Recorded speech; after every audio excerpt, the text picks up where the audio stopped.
AI's power problem. Wired for trouble?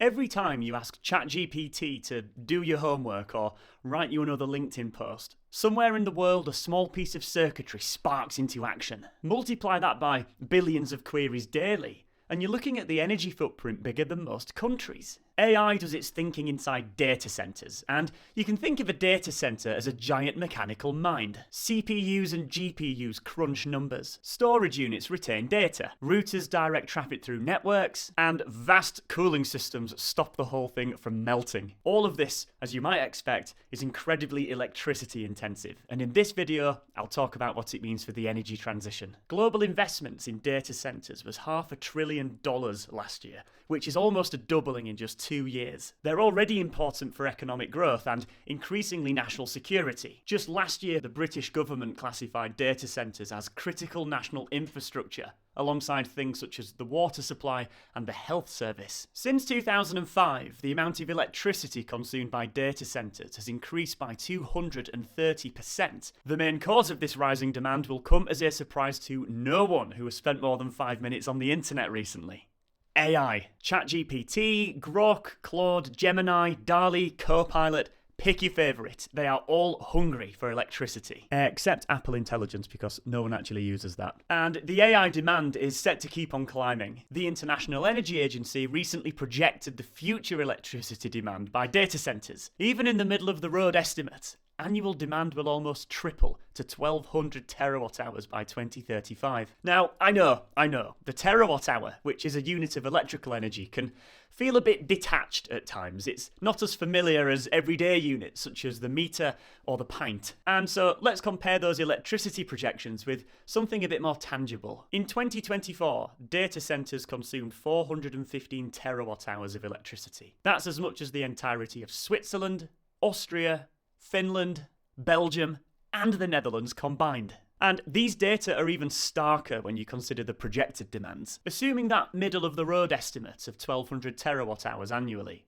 data centres in 2035 will consume more electricity than the entire African continent does today. Or put another way, that's more than is currently consumed by Spain, Poland, Sweden, the Netherlands, Belgium, Finland, Austria, Czechia, Portugal, Romania, Greece, and Hungary combined. These are eye-watering amounts of electricity. When we talk about AI, we're talking about country-sized electricity demands. It's like adding a dozen or so highly developed European economies to the map. And it's got huge implications for net zero. When the UK became the first major economy to enshrine net zero in law, all the way in the distant past of 2019, no one really talked much about AI. But nowadays, it's all the rage. And predictably, it won't make net zero any easier. Quite the opposite. You see, data centres don't really replace anything as such, and so any rise in their electricity consumption represents additional demand. How much electricity will we need by 2050? It's actually quite difficult to say because good projections don't exist for that far in the future. And so let's assume that by 2050, final demand will fall somewhere between the upper and the middle of the road estimates. That places us somewhere in the 1,500 terawatt hour ballpark. For context, that's more electricity than the entire European Union generated from wind and solar last year. Now, for net zero, we need to generate this additional demand using emissions-free sources. Meanwhile, we need to decarbonise existing grids, no easy feat, and meet the growing demands of things like electric cars and electric heat pumps, etc. And it gets even tougher, because we can't just think about how much electricity we need to think about where we generate it too. Data centres are really compact, they just don't take up very much space. They also tend to be located really close to urban centres, such as cities and tech hubs. They are fundamentally different to other pieces of industrial infrastructure, such as mines and steel foundries, which tend to be some combination of sprawling and in the middle of nowhere. Let's immediately rule out fossil fuels and biomass, because we're supposed to be doing this emissions-free. And I think that we can largely rule out wind power, which is sprawling. Wind turbines off the blustery coast of Scotland aren't much use to a data centre located on the M4 corridor near Bristol. Ideally, our power source will be close by, right where we need it. Rooftop solar and nuclear both fit the bill. They're both quite energy dense and don't take up that much room, all things considered. But there's something else to consider: reliability. And you can probably see where this is going. Data centers rely on a constant flow of electricity. They need power round the clock 365 days a year. And obviously, solar panels cannot satisfy this demand because they don't work at night and they're vastly diminished on cloudy days. Solar is an intermittent power source, which is just energy industry jargon for unreliable. This is how solar varied across a month-long period last summer in the UK. No prizes for pointing out the day-night cycle. Nuclear power, by contrast, is dispatchable, which is just energy industry jargon for reliable. It works 24/7, independent of the weather and the rotation of the planet. This is how it compared to solar's serrated profile during that same month.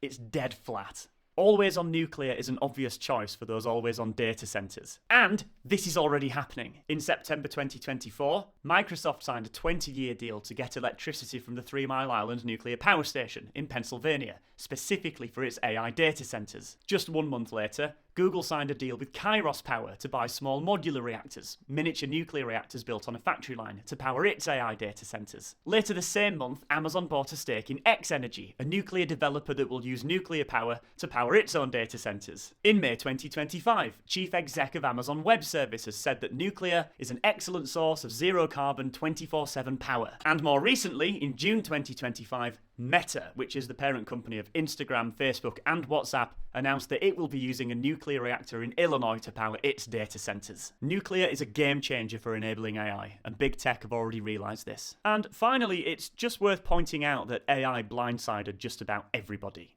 No one saw it coming. When governments and tech giants made their net zero commitments a couple of years ago, few of them anticipated the enormous amounts of electricity that data centers will soon, and already do, require. And we have no idea what sort of power-hungry technologies will emerge in the coming decades, placing even more strain on overstretched grids. But one thing is for sure. Nuclear power, which is technology that already exists here today, is one of the best tools we have for rising to meet that future demand. And that, I think, is something that we can all feel optimistic about. If you enjoyed this article, you should know that I published it on my Substack, drtimgregory.substack.com, ahead of time. There's a link in the description, and so head on over to subscribe. Until next time.